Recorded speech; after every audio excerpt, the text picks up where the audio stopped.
প্রত্যেককেই আমি আমার ব্যক্তিগত পক্ষ থেকে হার্দিক শুভেচ্ছা ও অভিনন্দন জ্ঞাপন করছি। সাথে আজকে যে ওয়ার্কশপ, এটা আমাদের দ্বিতীয় ওয়ার্কশপ বলছিলাম। আজকে যে ওয়ার্কশপে আমি অনেক কিছু শিখতে চাইছি। ওয়ার্কশপের বিষয়বস্তু দেখছি যে বডি ল্যাঙ্গুয়েজ।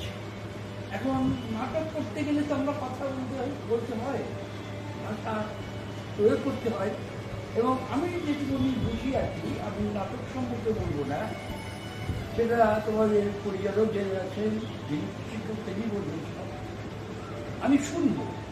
কিন্তু আমি একটুখানি অসুবিধাটা আমি একটা জায়গায় যাবো আর আসবো। যে কথা বলছিলাম যে ভাষা আমরা নানাভাবে বলি। আমি যেটুকু বুঝেছি বডি ল্যাঙ্গুয়েজ আমার মাথায় এসেছে।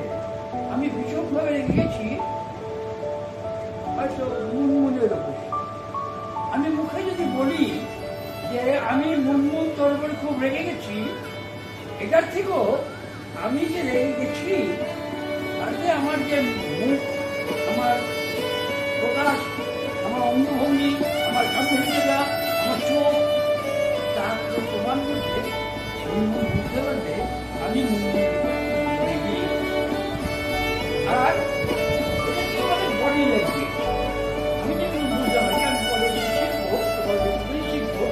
হ্যাঁ, এই বডি ল্যাঙ্গুয়েজ এটাকে আমরা শিক্ষকতা যেমন করেছি সারা জীবন, আমি ছাত্রকে সব কিছু বইয়ের লাইন থেকে বোঝাতে পারি, কিন্তু আমার গেস্টার, পোস্টার, আমার অঙ্গভঙ্গি, আমি একটা ছেলেকে যখন শেখাতে যাচ্ছি স্ট্যান্ড আপ, আমি সে বুঝছে না, আমি যখন তাকে বলছি স্ট্যান্ড আপ, সে কিন্তু বুঝছে।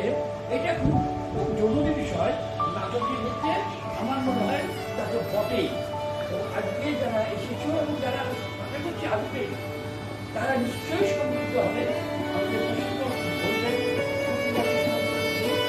আমি আজকের যে স্কুলে মানে করে সবাইকে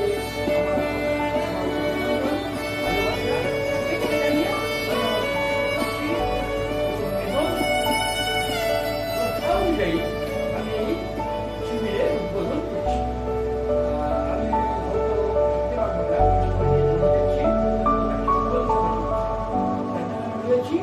আমি আসবো যত তাড়াতাড়ি একটা মনে দিয়ে চলে আসবো। আমি এই টপিকটা আমি নিজে শিখতে চাইছি। আমরা যখন উপস্থাপনা করি, চরিত্রটা মানে দর্শকের কাছে ফুটিয়ে দর্শকের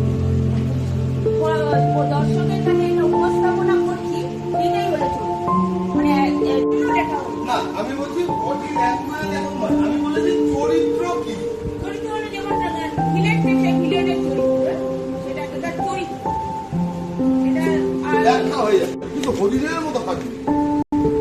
তাহলে হরিণের ক্যারেক্টারে ঢুকতে গেলে তোকে হরিণের মতো বডি ল্যাঙ্গুয়েজ আসবে, তাই তোকে যদি রাজার অভিনয় দেওয়া হয় তাহলে তোকে রাজার মতো হয়। তোকে যদি ডিগ্রির অভিনয় দেওয়া হয় তাহলে তোকে ডিগ্রির মতো করতে হবে।